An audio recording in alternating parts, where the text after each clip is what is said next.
Welcome everyone again. My name is Jeanette Okor here at the University of Austin Middle East Center for Middle Eastern Studies. And I'm very happy to welcome all of you here today to listen to Dr. William Stroebel. I'd like to tell you a little bit about him as we get started. He teaches modern Greek and comparative literature at the University of Michigan. He holds a BA in classics and English from Grinnell College, an MA in comparative literature from Aristotle University in Thessaloniki, and a PhD in comparative literature from the University of Michigan, where he's now employed. Um, he describes himself as a student of modern Hellenism, um, and I learned from his webpage that Hellenism is a lot more versatile and multilingual than I thought it was. As he points out there, few of the cultures and literatures of today's world have been left untouched by the Greek tradition. His teaching and his research attempt to travel down some of the lesser known pathways of that tradition, and people who have staked a claim in Hellenism. And this, of course, includes people beyond just the Greeks in Greece. It includes Greek diasporas in the United States, if immigrants and refugees within Greece, as well as displaced voices and literatures of indigenous Greek-speaking Muslims and Turkish-speaking Greek Orthodox Christians uprooted from their homes below. And that is really the focus of today's talk. Our event is organized by the Center for Middle Eastern Studies, but we also thank the Center for European Studies and the program in comparative literature at the University of Texas at Austin. So please join me in warmly welcoming Will Stroebel to our Zoom room. Thank you so much. And thank you, Jeanette, and thank you, Tyus, both for the warm invitation and the logistical support. And I'm just really excited to be here and share with you guys. Let me share my screen so I can get the slides started up. And I apologize in advance. I'm stumbling my way through what I hope is the tail end of a cold. So if my voice is a little rumbly or if I need to pause at some point, you'll know the reason why. All right, so let me just jump right in. 100 years ago, something broke in the Eastern Mediterranean. By 1925, multiple genocides, ethnic cleansings, settler colonial projects, and mass deracination had paved the way to a brave new world of modern border think. From the Aegean down through the Levant, modern borders were mushrooming up. Borders unlike the old ones, borders that grabbed hold of you by the hair, tore you from your home and never let go. Borders that racialized you, remixed you, extracted you. Borders that shadowed you and hounded you. These are the borders that I navigate in my book, Literature's Refuge, which I'm going to talk about today. This book, which is objectively awesome, walks readers through a mostly uncharted geography of refugee and diasporic literatures between Europe and the Middle East, pushed off the grid a century ago with the collapse of the Ottoman Empire. Signed in 1923, the treaty ended the empire and was also the same treaty that set in motion the Greco-Turkish Population Exchange, which was the first compulsory population exchange in modern history. It was the cherry on top of a decade of genocide and forced deracination.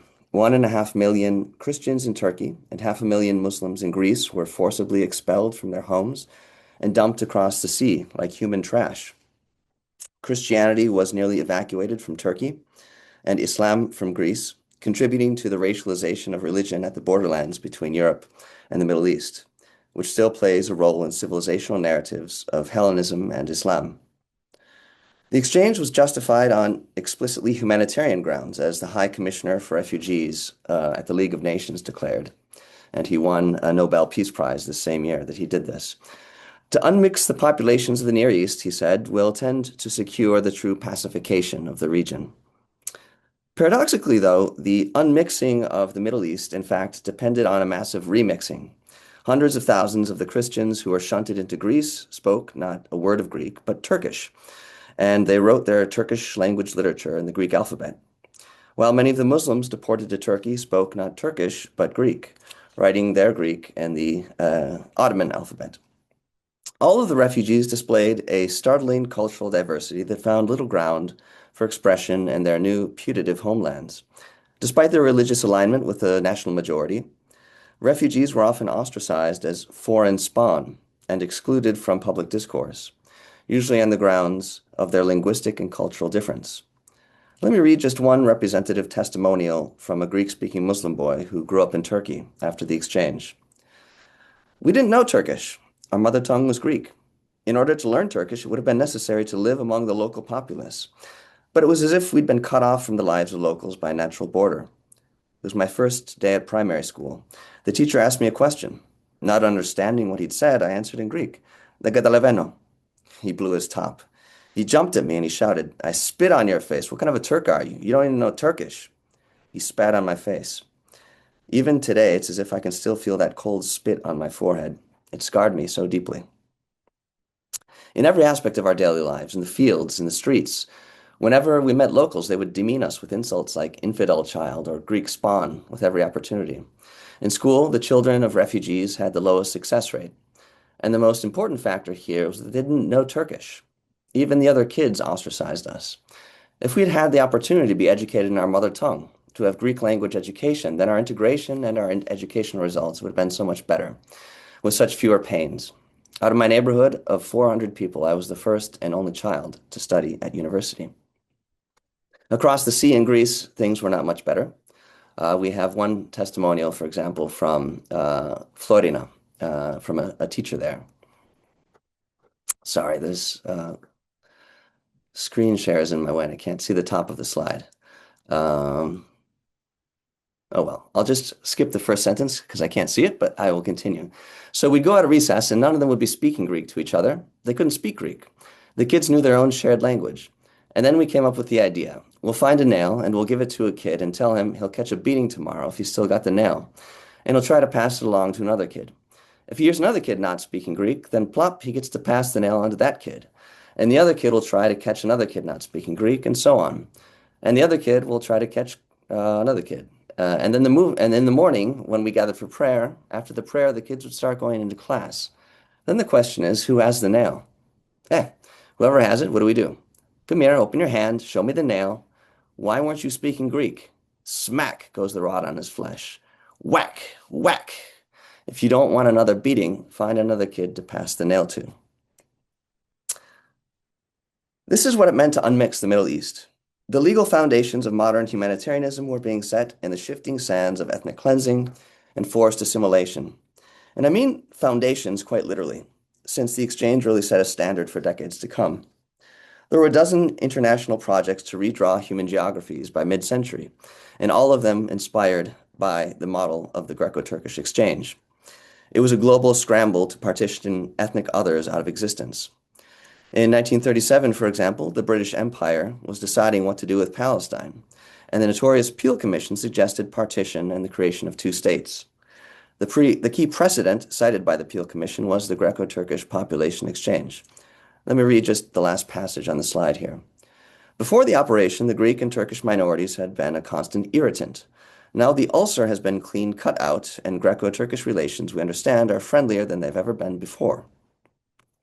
Take note of the medical metaphors at work here in the body politic. It's a common trope of the exchange. But it didn't stop with the British. Zionists in Palestine were scrutinizing the results of the Greco-Turkish Population Exchange for a working model of their own, or as they themselves put it, quote, in connection with the projected transfer of Arabs from the proposed Jewish state in Palestine. One of these visitors, Kurt Mendelsohn, went on to publish a direct comparison under the title, The Balance of Resettlements. The Greco-Turkish Population Exchange didn't just set a precedent, it created an entire zeitgeist that continues to haunt us today. And it was from this zeitgeist that literary studies emerged as a discipline in the region. The philological institutions of the Greek and Turkish states, such as endowed university chairs, research agendas, and printed editions, were all built atop ethno-religious partition and cultural genocide.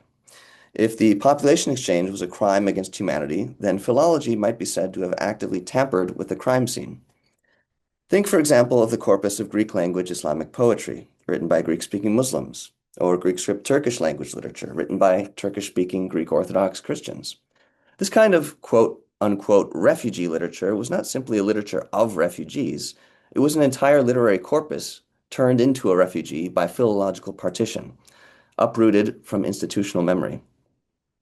Over the entire course of the 20th century, for example, there was only one philologist in Greece. You can count him on one finger. And he was operating actually in the margins of Greece, in northeastern Greece, not in the center, in Athens. There was only one philologist who published a survey of Greek language Islamic poetry, Vasilis Pyrsinellas, writing in 1937. But even Pyrsinellas, who desired to publish and research this fascinating literature, felt the need to reassure his readers, quote, "There's no poetic value in Islamic Greek poetry. The presence of Turkish and Arabic words, which were a source of intellectual flair for the Turks, creates for us a series of ugly and displeasing phonetic impressions without anything poetic to add to the plodding nature of the Greek verses." He concludes by suggesting that the only value of this literature is of a purely historiographic or ethnographic nature. Greek philologists defended Hellenism's pedigree by displacing Islam beyond the bounds of literary or aesthetic value. It was allowed a place on the page only inasmuch as it provided raw facts to the historiographic archive of the nation. And much the same could be said about the institutional border think being built across the sea in Turkey, as Turkish philologists demoted Turkey's Christian literary traditions into redundant or irrelevant footnotes. In other words, the emerging border regime that had displaced these refugees didn't end at the border. Even in their new settlements, a pervasive borderscape continued to filter refugees through internal systems of differential inclusion, displacing most of them into gray zones of semi-exclusion and silence. What I've tried to do in my book is to reach into the chinks and crannies of philological partition and to pull out the voices hiding there. Refugee voices that never made it into industrial print, fugitive voices woven into quote-unquote pre-modern formats like manuscript codices or scraps of paper, ferreted away into special collections libraries or the community archives of third or fourth generation refugee villages. But also, my book takes print media and it reads between the lines of books that you could find in a bookstore, searching out the archives that are propping up canonized literature. Scratch the surface of printed texts as well, and you can find a wealth of human hands, paratexts, and contexts that were suppressed or sloughed off by philology as it curated as canon. Literature's Refuge is a book of humble means, using for the most part what we could call the manuscript and ephemeral detritus of national philology, but I think it has a lofty goal to provide an alternative cartography of the Eastern Mediterranean borderscape, which is a small but constitutive mechanism of the global border think that regulates our world today. This afternoon, I want to walk you through just a couple examples of this geography, starting with one unpublished manuscript that I discovered in a special collections library in Bavaria back in 2019, Shani's Gift in the Greek Tongue, a work of Arabic script Greek poetry from the 17th century. Written by and for Greek-speaking Muslims along the western edge of the Ottoman Empire, Shani's Gift is a poetic guide to Islam. It boasts a witty, versatile, and at times beautiful prosody that reflects a studied familiarity with traditional Greek versification, but the work has been ignored wholesale by Greek philology and remains unpublished. As I said earlier, the sad but unsurprising truth is that over the past 200 years, Greek philologists assembled and secured Hellenism's patrimony only after they had extracted and internally displaced Islam. Our knowledge of the Greek tradition today is still largely bounded by this partition. What kind of philological reorientation might expand our horizons? How do we restore to historical memory the riches of a tradition like Greek language Islam, whose forced displacement a century ago has paved the way for the far-right cathexis of the Greek tradition as part of the quote-unquote Western civilization? Let me try to start answering those questions with Shani's poetry. His book, The Gift of Shani, is among the earliest examples of the corpus, originally written in the 1660s. You'll find it now in the Greek manuscript collection of the Bayerische Staatsbibliothek, where, given its Ottoman alphabet, the initial cataloger actually identified the work as a Turkish manuscript. Shani, whose nom de plume means glorious, was from Yanina in what is today northwestern Greece. Yanina first passed into Ottoman hands in 1430 with a Christian majority but a growing minority of Muslims. And as was true of many of the cities of Epirus and Thessaly, the first and often only tongue of Yanina's Muslims was Demotic Greek. And according to Avram Galanti, writing in the 1920s, these Muslims remained monoglot Greeks up to his own day. Unable to understand their Arabic prayers or the Turkish glosses that explained them, these Greek-speaking Muslims had a pressing need to access their faith. Shani's poem steps into this gap, and it uses Demotic Greek to empower the Muslims of his community. The poem demonstrates a true gift for Greek prosody. We see this clearly, for example, in Shani's magnificent description of the creation of the world. And if you don't mind, I will read the Greek here in order to convey a sense of the poetry. Feel free to read along with my English translation, or if you'd like, the Greek transcription on the slide. Δοξάσματα του πείτε άπειρα πάσα ώρα, που νόκτην ψυχή σαν μούτρα, και είναι μακριά τα θώρα. Τέτοιον αφέντη έχουμε που τον καιρό δεν είναι. Από αυτόν είναι ο καιρός, και ό,τι ώρα κι αν είναι. Ναι αρχή έχει, ναι στερνό, μου δε κορφή ναι πάτων. Ναι ομοιαστή ναι σύντροφον, που να γυρέψεις ιάτων. Ετούτη πλάση δεν ήταν. Γένου είπε και γίνει. Και πάλι θέλε χαστεί και αυτός μόνο να απομείνει. Δε χαλνά νη το παράδεισο, κι ούτε το τζεχενέμι. Και άρς κουσί και λεύχα ψυχές και το καλέμι. Και έβαλε πάνω στο νερό τη γης και μόνε στέκει. Και τέντωσε τους ουρανούς, στέκουν χωρίς τυρέκι. Και στούλεις τους ουρανούς με στέρια, με το φεγγάρι. Και του βάλε και τη φωτιά της μέρας που είναι η αντικιάρη. Και κρύφτηκε όχι την πλάση του και είπε ξέρτε με πως είμαι ένας μοναχός μας είπε πιστέψτε με. Και είπε ούτε γέννηκα και ούτε ποτέ γεννιόμαι. Και ουδέ γεννιώ να ξέρετε ναι τρώω να κοιμούμε. Και θέλει την Ανάσταση έπειτα να την κάνει. Το Ευαγγέλιο το μαρτυρούν τούτο παιδί του Αδάμι. Όποιος για την Ανάσταση πως γίνεται θιαμάζει πας άνοιξη δέντρων χορτιών το στόλο να κοιτάζει. Κι ας κοιτάξει τα σύννεφα άνεμος όταν σέρνει. Πως τα αναλάει και χάνονται και ανάληψη τα παίρνει. Κι αν τα ορίσει ο Θεός πάλι και μετασέρνει. Τα γλέπεις και ανασταίνονται στον τόπο τους τα φέρνει. So I've chosen this particular passage for a couple reasons. First, as I've already said, it's a beautiful example of Shani's well-wrought prosody. But there are other reasons as well. It's brimming with intertextual allusions to both Islamic and Orthodox Christian concepts. For the sake of time, I'm just going to pull on a couple of the most important strands. Already in the in the second line, Shani's description of God seems to be translating and synthesizing key passages from the Quran and the Hadith tradition, where God is understood to be invisible to the eye but visible to the heart. Even more explicit is the description of creation.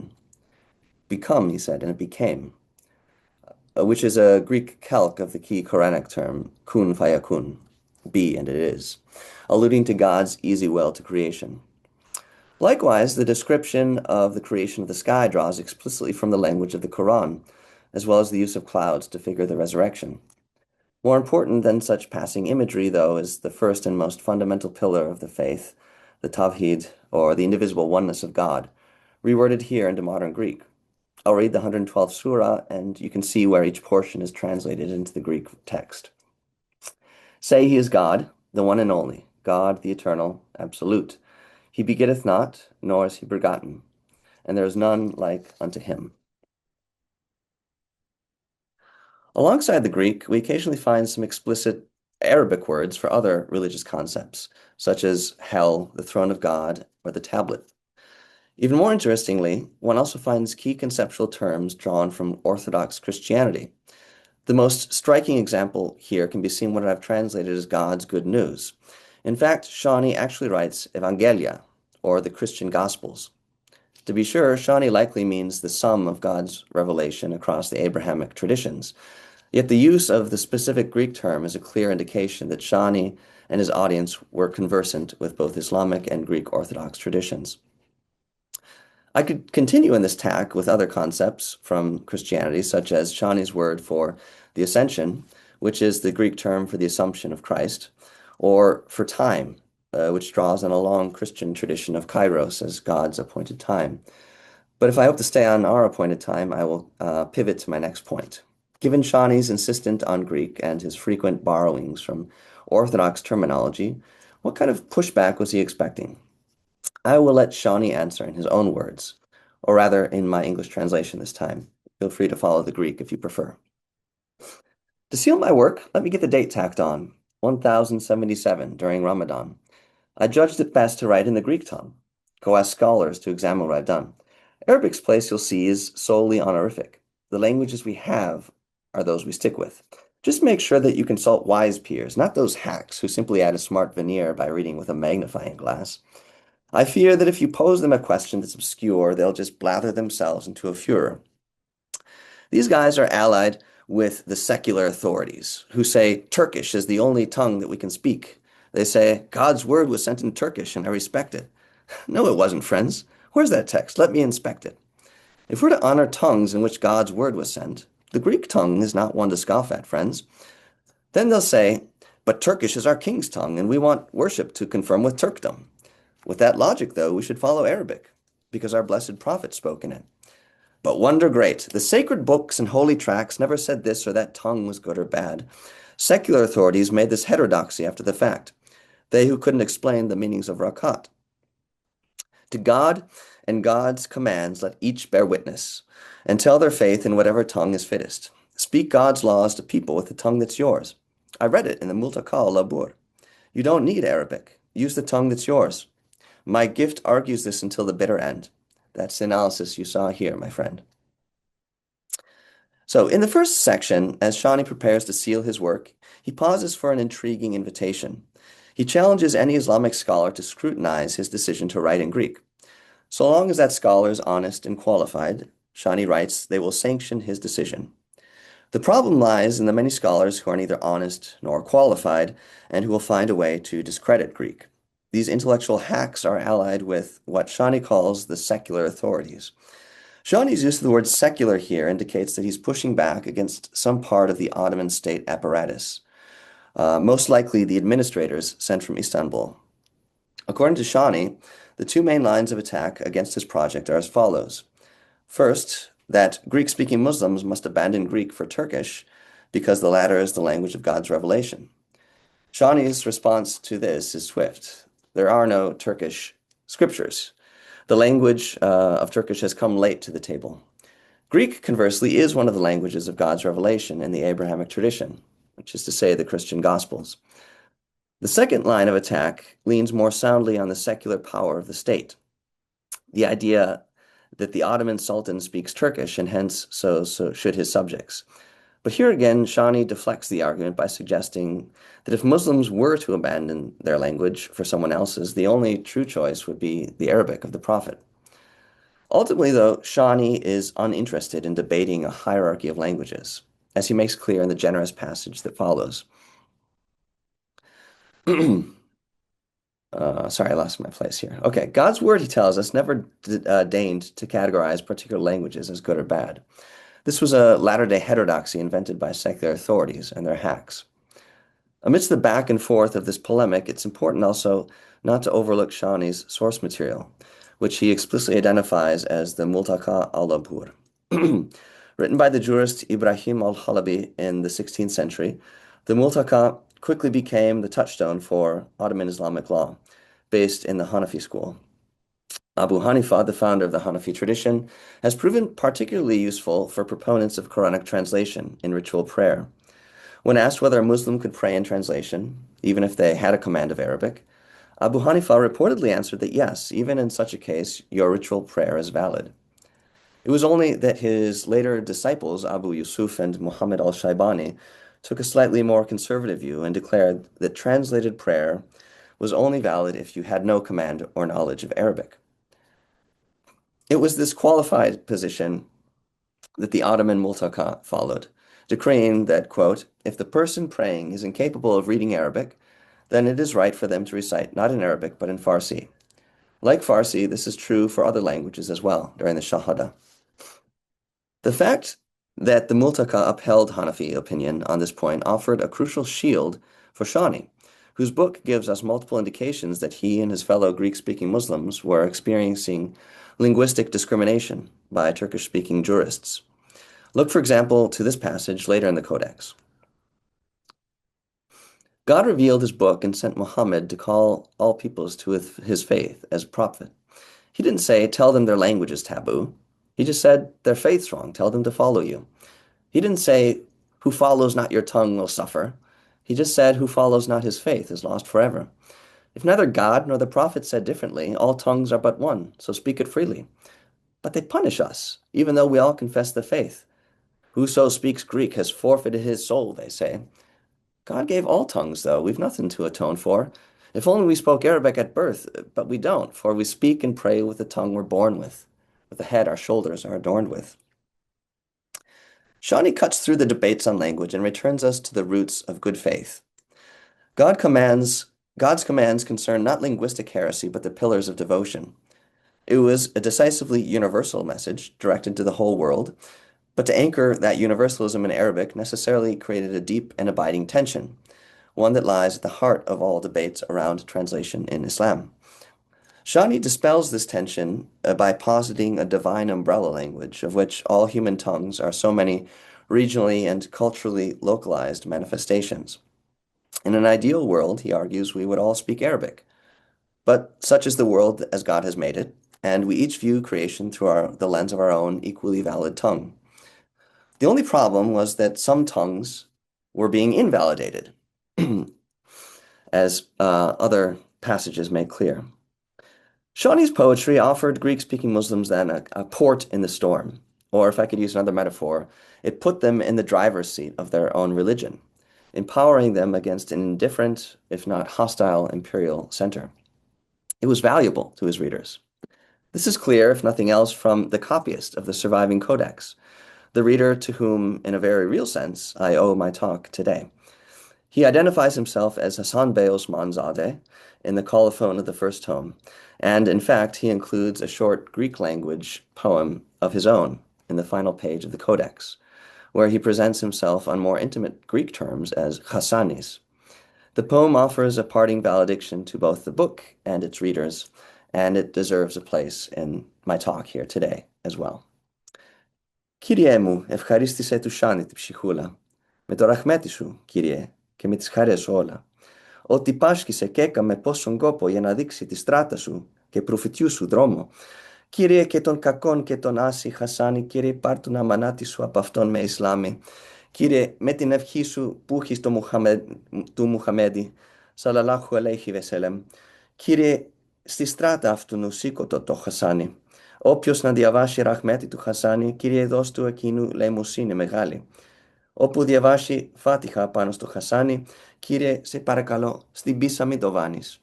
Τα κρίματα του πολλά είναι, Κύριε, χάρη κάνεις.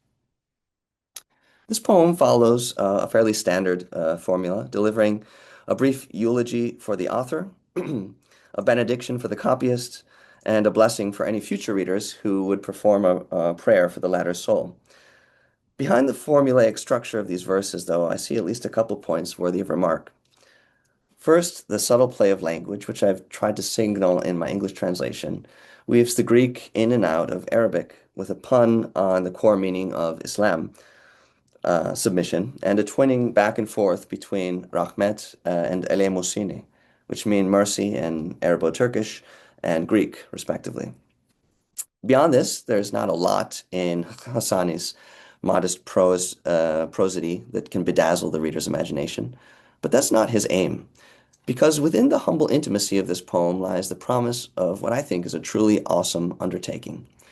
An intergenerational transmission network that joins Shani to Hassanis, who is writing 120 or so years after Shani, and thence to us, who are reading his words several hundred years later.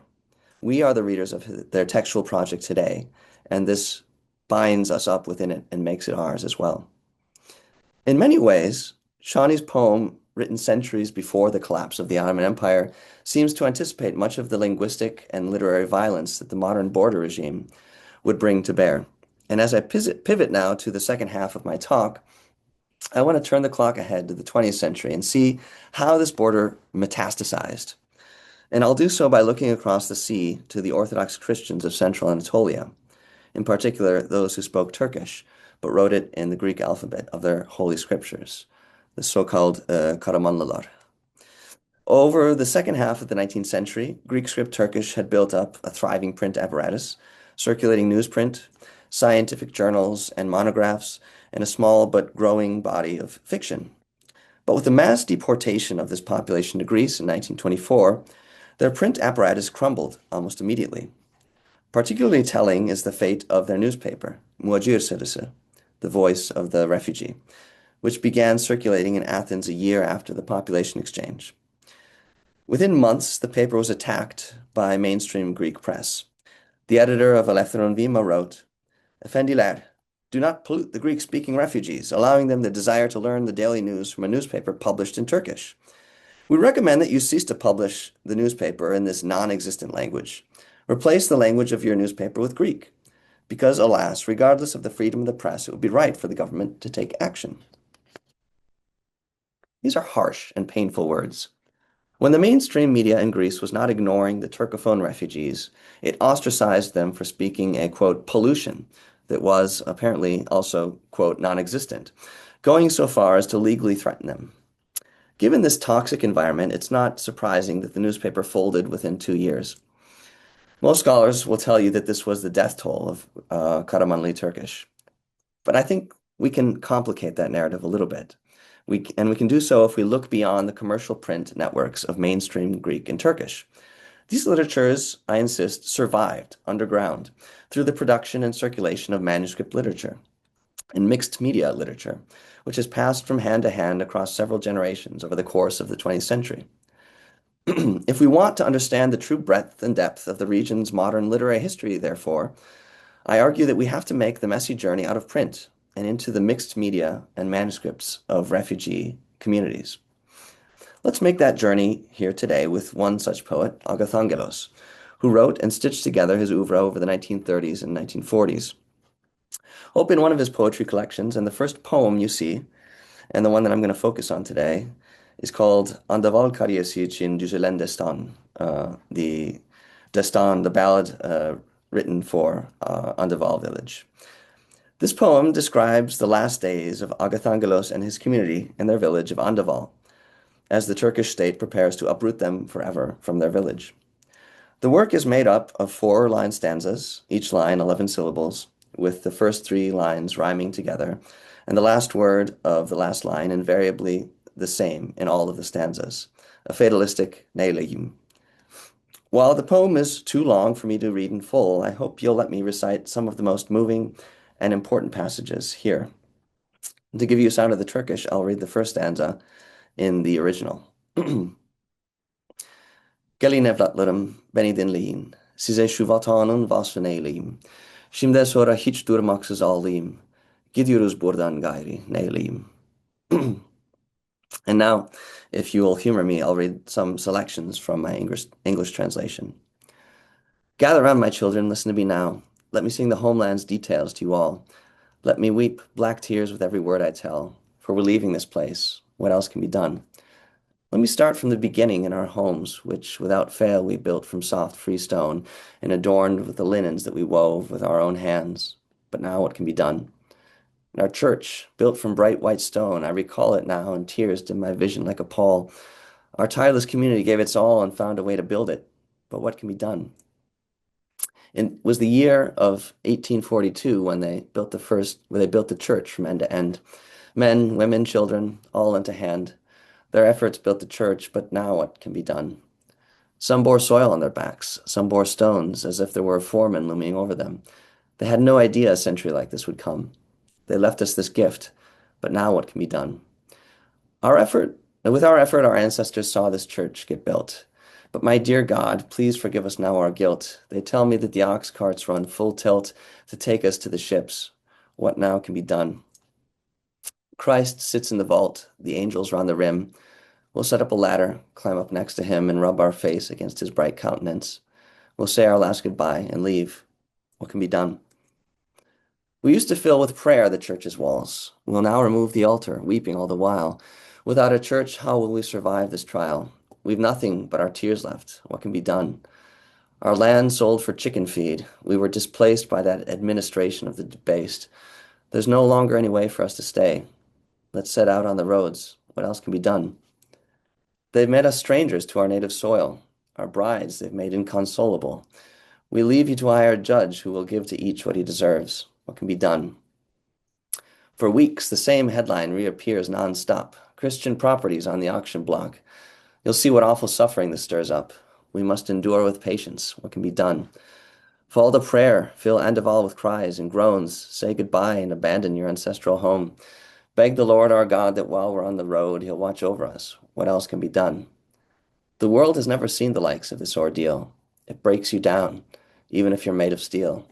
So long as you can't bring your heart to heal, tell me, with this ruined life, what can be done? I've lived in this world. May I see more yet? May the charge that's been entrusted me be kept. May this, my ballad, to paper now be set as a remembrance to you. What can be done?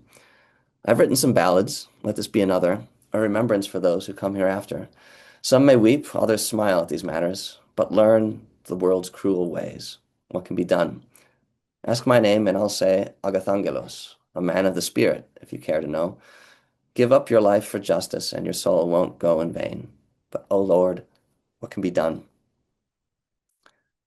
So there's a lot to unpack here. I'll try to point out to just some of the most salient patterns that I see. First and foremost, this poem is about remembering a homeland that Agathangelos and his fellow villagers deeply cherished. It's essentially a catalog poem, a litany of objects and buildings in the form of poetry. I've concentrated my excerpts here on the church, which is a major focal point, but the larger poem casts a wide net, and it documents everything in the village: the homes, the hostel, the inn, the crops, the river, the fishing, the quarry. The poem is a kind of epic catalog, and is driven, I think, by a desperate impulse in the poet to record a life and a world that were about to vanish. There are two kinds of narrative, pushing and pulling against each other in this poem. On the one hand, written by a displaced refugee, the poem wants nothing more than to narrate the past histories of its most prized objects, like the church, tying them to the land and to the people. On the other hand, these histories from the past are constantly being breached and infiltrated by the narrative of the present, the population exchange, with its own pressing narrative. Throughout the section detailing the church, for example, the poem's genealogical project of cataloging is interrupted again and again as the push and pull of the two levels tug at each stanza, cataloging your historical homeland and narrating its deracination. We see this most clearly in the stanzas detailing the history of the church's construction. The first six verses stage the history of the village's collective struggle to build the church 80 years before the exchange.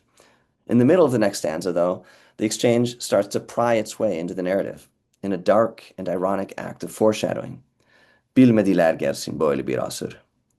And come it does, crashing into the next two stanzas, from the ox carts onto which the villagers will be forcibly loaded and driven out of Andival, to the cargo ships waiting in port at Mersin that will tear them away from Anatolia forever. The final stanza of this passage is centered on the mural of Christ Pantocrator and the archangels, which is traditionally located at the apex of the church ceiling. The poet dramatizes in heartbreaking detail an entire village climbing up a ladder, one by one, to kiss their place of worship farewell. And again, like the ox carts and ships of the previous stanza, this scene of farewell is in the aorist future. The poem's temporal shifts are an important detail. This is a poem that is fraught with past and present and future tense verbs crisscrossing each other, and it's oftentimes difficult to tell whether we're in the past, the present, or the future of the population exchange. The past may not even be past. We can't be certain if the deportation has actually occurred yet. Maybe parts of this ballad were actually being written in the awful months leading up to the deportation, or maybe while on the crowded ship setting out from Mersin to Greece. Or maybe, alternatively, the whole poem was written afterward, amid the trauma and the indigence of exile. The confusion starts already in the first stanza. The audience members are called to gather round the poet and listen to the description of their village, presumably in order to remember it as it was, because they have been uprooted and displaced from it. But something's not quite right. In the second line, there's a small demonstrative word that I've left untranslated, shu, which means that one over there. And when combined with vatan, literally means that homeland right over there. This phrase seems to place the village nearby, but not actually in reach of the audience members. but they're told at the end of the stanza that they're only now in the process of leaving it. I could point to many other examples, but in general, there's a temporal and spatial confusion here, a dizzying sense of time collapsing on itself again and again, in what might be best understood as a case of traumatic recall. For Agathangelos and his audience, the past seems always on the near horizon of the future. They live it in a traumatizing cycle that, as he confesses near the poem's conclusion, has left his life in tatters. The trauma of the exchange is also formalized in the poem's repetitions. There are several forms of repetition in the ballad, but I'd focus on just the most salient one here, the repetition of the same ending for every stanza. What can be done? Neilim. Agathangelos uses this repeated ending to powerful effect, closing each stanza like the tolling of a bell. It doesn't just register a fatal sense of resignation. At every moment of the poem, even when the violence of the exchange seems most distant, like in the description of the river, with this idyllic scene of children going fishing, the unwavering ending to each stanza hammers home that to the poet and his audience, that the looming devastation is always at hand. In other words, this repetition opens a fissure in the poem's historical memory. Peeking in through that fissure, we glimpse the raw emotion just beneath the surface, an emotion that tears us from the project of documenting the past and plunges us into the always present crisis of displacement. Just as importantly, the repetition of this final word hints at the poem's oral nature. Repeated over and over again, it burns itself into the memory of the audience. Listeners come to expect it. As you know, the destan form, the ballad, is a genre made for live performance. Anatolian ballads were often performed orally, including in Andaval. They were performed not only in local coffee houses, but at special occasions, like weddings. And this kind of poetry then was an essential tool, both for weaving together communal memory and, just as importantly, for physically assembling the community itself in a space. To be sure, Agathangelos wrote his poems for preservation. Recall the lines, Budastana kalemvurim, bergüzar olsun size. But we also have strong indications that he used his commonplace book for live musical performance. Beyond the allusions in the poem, there is more direct evidence too. Many of the poems in his book bear musical notation above their verses. And if I had a little more time and a lot more expertise, I'd love to walk you through the musical side of the poetry. But for now, let's think out loud about what this means practically. What live audiences was Agathangelos able to bring together in exile? Well, I should point out also that after the population exchange, Agathangelos moved not once, but twice. He actually winded up here in Michigan, where he found himself amid a more scattered, but by no means numerically negligible constellation of Turcophone Christian refugees and emigres. From what remains of his personal papers and the oral interviews that I've conducted, it appears that he remained quite mobile, traveling to communities hundreds of miles apart. His work provided an important platform for the displaced communities of Turkish language Orthodox Christians in the United States. Facing indifference or open condescension from Greek-speaking Greek Americans, and of course from English-speaking Americans, Turkish-speaking Christians were likely in sore need of community, and Agathangelos' poetry was perfectly designed to bind together such a community under duress. Agathangelos' poem wasn't just assembling a catalog of his village, therefore, it was also assembling a living refugee community in the coffee houses, living rooms, and church halls where he likely performed aloud. He was assembling together not just a memory of Anatolia, but the Anatolian people themselves, now half a world away. Indeed, in the margins of some of Agathangelos' books today, one finds the thanks of other readers, invariably left with a name and, in one particularly moving case, a date and a wish. Let me read it to you. Bu kitabı okuduğum Marika Çinoğlu, 1972. Yazının canı gökyüzünde sevinsin. Marika Çinoğlu read this book in 1972. May the soul of him who wrote it take joy in heaven. Given her spelling of certain words, like kitap with an ypsilon, it seems likely that Marika was a second or a third generation refugee. Marika then was reading Agathangelos' novel not only for pleasure, but also to hold on to a heritage language that she deeply loved, but that she had learned informally in the home after the ethnic cleansing of the 1920s had driven this language out of every formal institutional place of learning. Sentenced to death by mainstream philology, this was a language and a literature that continued to survive in the hands of readers like Marika.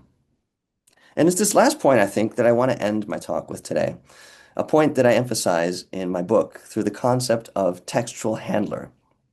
What do I mean by this term? Well, I mean all of the people who have had a hand in keeping literature alive, literally by reproducing it, copying it, binding it, moving it, and preserving it against all odds of fire, water, moisture, parasites, and degradation. With the rise of industrial print and modernity in the 19th and 20th centuries, we have a tendency to forget these textual handlers or to unsee them out of existence. We assume that modern literature moved categorically in different, more professional ways.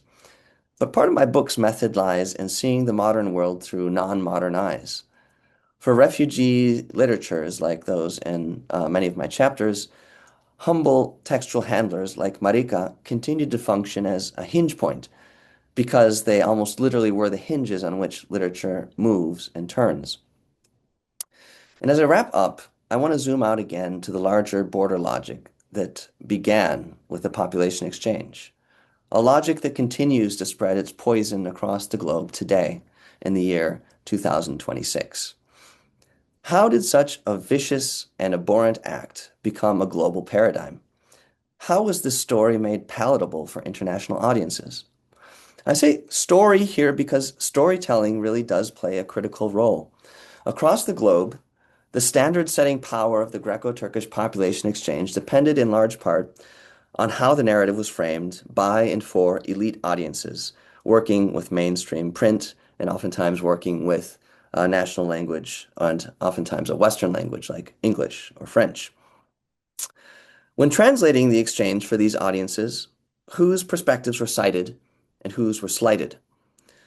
And it's this question that I want to end with for our talk today, and a question I think applies to the discipline of literary studies more broadly. What stories make it into print?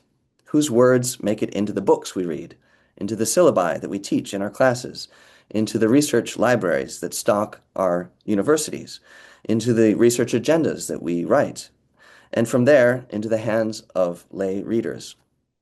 I offer my work today as one answer to that question and one method for making visible the borders of our discipline. Thank you.